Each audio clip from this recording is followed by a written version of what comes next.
11 OTKP 2. Bagaimana nih kabar kalian semua? Ibu harap meskipun di tengah pandemi COVID-19 seperti sekarang ini, kalian selalu diberikan kesehatan dan tetap menjaga protokol kesehatan serta tetap terapkan 3M, mencuci tangan, memakai masker, dan menjaga jarak.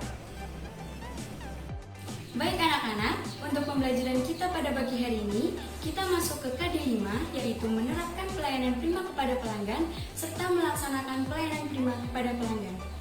Namun, untuk pertemuan pada pagi hari ini, kita akan membahas mengenai 2 submateri, yaitu pengertian pelayanan prima, serta konsep dasar dari pelayanan prima. Jadi, apakah kalian siap untuk melaksanakan pembelajaran pada pagi hari ini?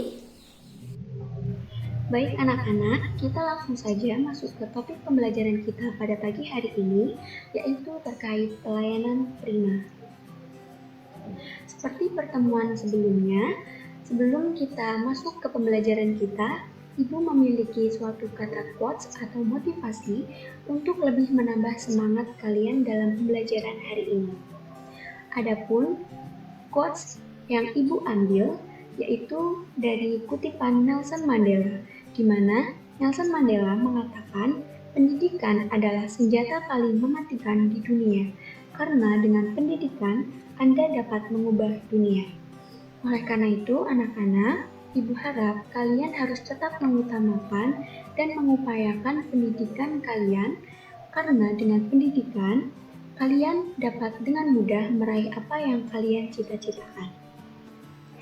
Baik anak-anak, kita langsung masuk saja ke topik isi bahasan kita. Adapun topik isi bahasan yang akan kita bahas mengenai KD 3.5, yaitu menetapkan pelayanan prima kepada pelanggan, serta melaksanakan pelayanan prima kepada pelanggan. Adapun tujuan pembelajaran setelah mempelajari bab ini, peserta didik diharapkan mampu untuk menjelaskan definisi pelayanan prima, mengidentifikasi unsur-unsur pelayanan prima, mengemukakan jenis-jenis pelayanan prima, dapat melakukan identifikasi pelayanan prima kepada pelanggan, serta dapat melaksanakan pelayanan prima kepada pelanggan sesuai dengan standar prosedur yang berlaku. Untuk kesempatan kali ini, kita hanya membahas 2 materi pembelajaran, yaitu terkait pengertian pelayanan prima dan konsep dasar pelayanan prima. Baik anak-anak, kita langsung saja masuk ke topik bahasan kita terkait pelayanan prima. Anak-anakku, di tengah persaingan bisnis yang sangat ketat seperti sekarang ini, pelayanan prima merupakan salah satu kunci keberhasilan suatu perusahaan atau organisasi, yang mana dengan kata lain, pelayanan prima sangat penting dalam dunia bisnis karena mampu menggambarkan perhatian lebih kepada pelanggan. Pelayanan prima juga erat kaitannya dengan produk yang ditawarkan kepada konsumen. Selain dapat memberi kepuasan, pelayanan prima juga harus dapat menyampaikan nilai dan manfaat produk kepada konsumen. Sebagai contohnya, perusahaan yang menjual mobil memiliki cara pelayanan yang berbeda dengan perusahaan yang memiliki usaha pelayanan dalam bidang perbankan atau perhotelan. Nah, anak-anak, sebelum kita membahas lebih jauh mengenai apa itu pelayanan prima, anak-anak juga harus mengetahui terlebih dahulu apa itu pelayanan. Pelayanan itu sendiri adalah suatu proses pemenuhan kebutuhan melalui aktivitas orang lain secara langsung. Dalam hal ini, pelayanan sangat erat kaitannya dengan hal pemberian kepuasan terhadap pelanggan. Pelayanan dengan mutu yang baik dapat memberikan kepuasan yang baik pula bagi pelanggannya, sehingga pelanggan dapat lebih merasa diperhatikan akan keberadaannya oleh pihak perusahaan. Jadi anak-anak, suatu perusahaan harus memperhatikan dan mengusahakan pelayanan semaksimal mungkin kepada pelanggannya agar kualitas dari pelayanan tersebut juga menjadi baik. Nah, selanjutnya, pengertian pelayanan prima. Anak-anakku, pelayanan prima itu sendiri merupakan salah satu kunci dalam keberhasilan sebuah perusahaan atau organisasi. Saat ini, pelanggan tidak hanya menginginkan produk-produk yang berkualitas saja, tetapi juga pelayanan yang prima akan menjadi salah satu pertimbangan pelanggan dalam menentukan pilihannya. Nah, kemudian apa sih itu pelayanan prima? Pelayanan prima itu sendiri adalah upaya instansi atau organisasi atau penyedia barang dan jasa dalam menyampaikan informasi, pelayanan, dan produk itu sendiri kepada konsumen dengan sebaik-baiknya sehingga kepuasan dapat tercapai. Lebih diringkas lagi adalah suatu kemampuan dalam memberikan pelayanan dengan sebaik mungkin kepada para pelanggan sehingga pelanggan atau konsumen dapat merasa puas dengan pelayanan yang telah diberikan. Nah, sampai sini dapat dipahami ya anak-anak? Adapun manfaat dari pelayanan prima, yang pertama, sebagai upaya untuk meningkatkan kualitas pelayanan perusahaan atau pemerintah kepada para pelanggan atau masyarakat. Jadi, apabila suatu perusahaan tersebut memiliki pelayanan yang baik, maka kualitas pelayanan dari perusahaan tersebut juga akan baik. Nah, yang kedua juga dapat menjadi acuan untuk mengembangkan penyusunan standar pelayanan. Adapun standar pelayanan dapat diartikan sebagai tolak ukur agar patokan yang digunakan untuk melakukan pelayanan atau juga dapat dikatakan sebagai acuan untuk menilai suatu kualitas pelayanan dari perusahaan. Pelayanan dapat disebut prima jika pelanggan sudah merasa puas dan sesuai dengan harapan pelanggan. Nah, dalam melaksanakan pelayanan yang terbaik atau dalam mewujudkan pelayanan yang sesuai dengan standar pelayanan yang berlaku, serta dimiliki oleh instansi yang memberikan pelayanan, maka ada beberapa konsep dasar dalam pelayanan yang harus diikuti. Yang pertama yaitu konsep sikap atau attitude, yang kedua ada konsep perhatian atau attention, dan yang ketiga ada konsep tindakan atau action. Kita bahas satu persatu ya anak-anak. Yang pertama ada konsep sikap atau attitude. Adapun sikap yang harus dimiliki oleh pegawai pelayanan dalam pemberian pelayanan, diantaranya yang pertama, harus memiliki sikap yang ramah, penuh tanggung jawab, penuh perhatian, dan memiliki rasa bangga terhadap usahanya. Dan hal tersebut berkaitan dengan citra nama baik suatu perusahaan.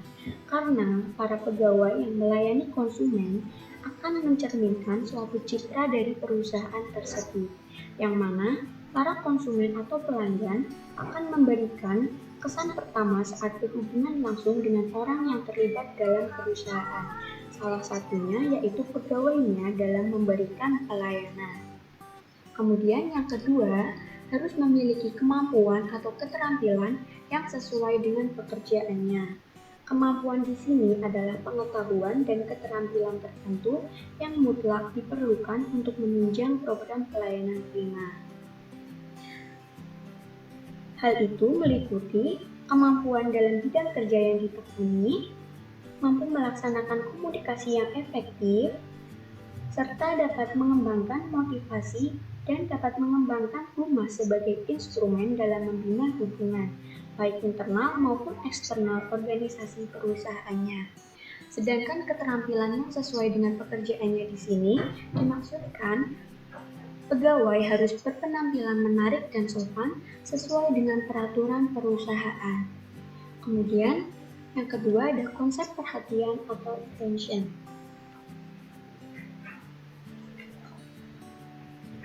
Perhatian di sini merupakan kepedulian penuh kepada pelanggan, baik yang berkaitan dengan perhatian akan kebutuhan dan keinginan pelanggan, maupun pemahaman atas saran dan kritiknya. Adapun bentuk-bentuk pelayanan berdasarkan konsep attention yaitu mendengarkan dan memahami kebutuhan pelanggan. Mendengarkan di sini berkaitan dengan kemampuan mendengarkan dan menganalisis dengan cermat apa yang dibicarakan oleh konsumen atau pelanggan, terutama mengenai jenis dan jumlah barang yang dibutuhkan dalam kurun waktu tertentu. Kemudian yang kedua, mengamati perilaku pelanggan. Mengamati di sini adalah kemampuan meneliti atau mengamati isi pembicaraan pelanggan, sehingga pada saat bercakap dan bertatap muka, kita dapat memperoleh informasi mengenai pelanggan berdasarkan bahasa tubuh, yaitu gerakan tangan, kepala, ekspresi wajah, sorot mata, dan lain sebagainya. Dengan demikian, pengamatan ini diharapkan dapat mengetahui keinginan serta kebutuhan dari pelanggan. Mengamati perilaku pelanggan di sini juga berkaitannya dengan sifat atau watak asal daerah, suku, bangsa dari pelanggan tersebut. Oleh karena itu, dalam mengamati perilaku pelanggan, tentunya kita tidak akan menyamaratakan satu sama lain. Perbedaan orang-orang tersebut akan terlihat jelas dari bagaimana ia berbicara, dari bagaimana ia melakukan komunikasi, serta bagaimana ia mengemukakan pendapat dan bertindak. Oleh karena itu, pegawai pelayanan dituntut untuk dapat betul-betul memahami perilaku pelanggan dengan membuka diri dan banyak berkomunikasi dengan pelanggan tersebut. Dengan demikian, para pegawai pelayanan akan secara otomatis mendapatkan atau memperoleh bahan-bahan masukan yang sangat berguna sebagai bekal dalam memahami perilaku dan keinginan pelanggan. Contohnya, perilaku pelanggan yang sering kita lihat misalnya pelanggan pemalu atau yang sulit untuk diajak bicara atau didekati.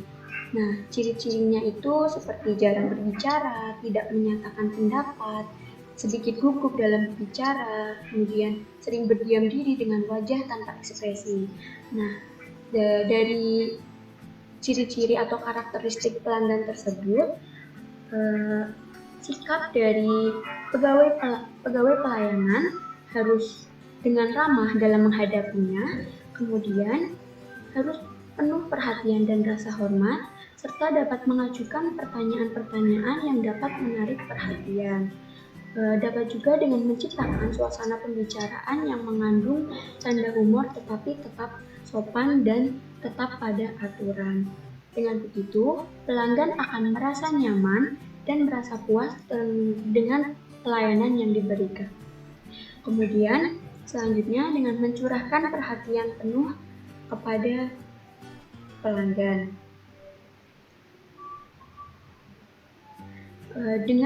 Setelah kita mendengarkan dan mengamati apa-apa yang dibutuhkan oleh pelanggan, kita juga harus memikirkan tindakan apa yang harus dilakukan dalam rangka memenuhi kebutuhan pelanggan tersebut. Hal tersebut dapat dilakukan dengan kita memberikan perhatian yang penuh kepada pelanggan, baik dengan kita memperhatikan terlebih dahulu kebutuhan-kebutuhan apa saja, kemudian kita harus memperlakukan pelanggan tersebut dengan rasa hormat dan perhatian-perhatian yang istimewa, sehingga pelanggan dapat dengan puas dapat merasa puas dengan pelayanan yang kita berikan. Jadi, dalam melakukan aktivitasnya, seorang karyawan harus senantiasa memperhatikan dan mendahulukan keinginan pelanggan, termasuk di dalamnya adalah tamu perusahaan tersebut. Dengan begitu, pelanggan akan merasa puas dan loyal terhadap pelayanan yang diberikan oleh perusahaan tersebut. Sampai sini dapat dipahami ya anak-anak? Baik, kita lanjut ke konsep yang terakhir, yaitu konsep tindakan atau action. Tindakan atau action yaitu berbagai kegiatan nyata yang harus dilakukan dalam memberikan layanan kepada pelanggan. Pegawai pada bagian pelayanan harus selalu memperhatikan dan mencermati apa yang menjadi keinginan konsumennya.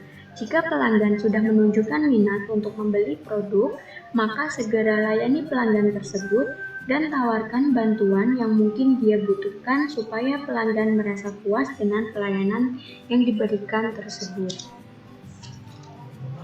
Adapun bentuk-bentuk pelayanan berdasarkan konsep action, yang pertama yaitu dengan mencatat pesan yang diinginkan pelanggan. Hal pertama yang dilakukan oleh pegawai pelayanan adalah dengan mencatat dan menanyakan terlebih dahulu terkait apa yang diinginkan oleh pelanggan. Hal tersebut berfungsi untuk lebih memberikan kemudahan kepada para pelanggan, serta dapat mempercepat proses pelayanan dan dapat menghindari kesalahan sekecil mungkin, serta dapat dengan mudah dalam pencarian dan pengembalian barang. Nah, yang kedua, yaitu dengan menegaskan atau mengecek kembali apa yang dipesan oleh pelanggan. Setelah pelanggan menyampaikan apa yang dibutuhkan, pegawai pelayanan sebaiknya menegaskan atau menyampaikan kembali terkait apa yang dipesan oleh pelanggan. Hal ini dilakukan untuk menghindari adanya suatu miskomunikasi antara pegawai pelayanan dengan pelanggan atau konsumen. Selanjutnya, yang ketiga, pencatatan kebutuhan pelanggan. Setelah pencatatan pesan atau kebutuhan pelanggan, pegawai pelayanan juga harus membuat daftar kebutuhan dengan mengelompokkan sesuai dengan kegunaan, merek, ukuran, dan jenis pesanan. Selanjutnya, yang keempat, berusaha untuk mewujudkan kebutuhan pelanggan dengan memberikan produk atau pesanan yang sesuai dengan apa yang diinginkan oleh pelanggan. Yang kelima, selanjutnya dengan menyelesaikan transaksi pesanan pelanggan, dan yang terakhir, tidak lupa untuk mengucapkan terima kasih dengan harapan pelanggan dapat berkunjung kembali. Hal-hal yang dapat dilakukan dengan harapan pelanggan kembali untuk membeli barang atau jasa diantaranya adalah dengan pernyataan terima kasih kepada setiap pelanggan, kemudian dengan memberikan bonus kepada pelanggan yang membeli dalam jumlah besar, selanjutnya dengan pemberian potongan harga atau diskon, dan dapat dengan memberikan hadiah pada waktu-waktu tertentu kepada pelanggan. Misalnya pada saat hari-hari spesial atau di saat pelanggan tersebut ulang tahun atau pada hari-hari kemerdekaan dan lain sebagainya. Nah, sampai sini dapat dipahami ya anak-anak. Kemudian yang terakhir ada kesimpulan pembelajaran kita pada pagi hari ini. Di mana kualitas pelayanan pelanggan memiliki dampak yang besar bagi sebuah bisnis. Orang-orang yang bekerja di bidang pelayanan pelanggan harus mampu dan bisa untuk mendengarkan pelanggan saat mereka menjelaskan masalah mereka. Maka dari itu, karyawan juga harus mengesampingkan masalah pribadi dan meminta maaf atas masalah yang telah dialami oleh pelanggan. Membuat pelanggan merasa diperhatikan dan nyaman merupakan salah satu kunci kesuksesan dari pelayanan prima. Nah, cukup sekian pembelajaran kita pada pagi hari ini. Mohon maaf apabila dalam penyampaian Ibu memiliki kekurangan, karena pada kodratnya Ibu adalah manusia biasa yang tak luput dari salah dan hilaf. Jadi Ibu berharap kalian dapat memahami dengan betul terkait materi pembelajaran kita pada pagi hari ini, yaitu mengenai pengertian pelayanan prima dan konsep dasar pelayanan prima. Terima kasih Ibu sampaikan. Assalamualaikum warahmatullahi wabarakatuh.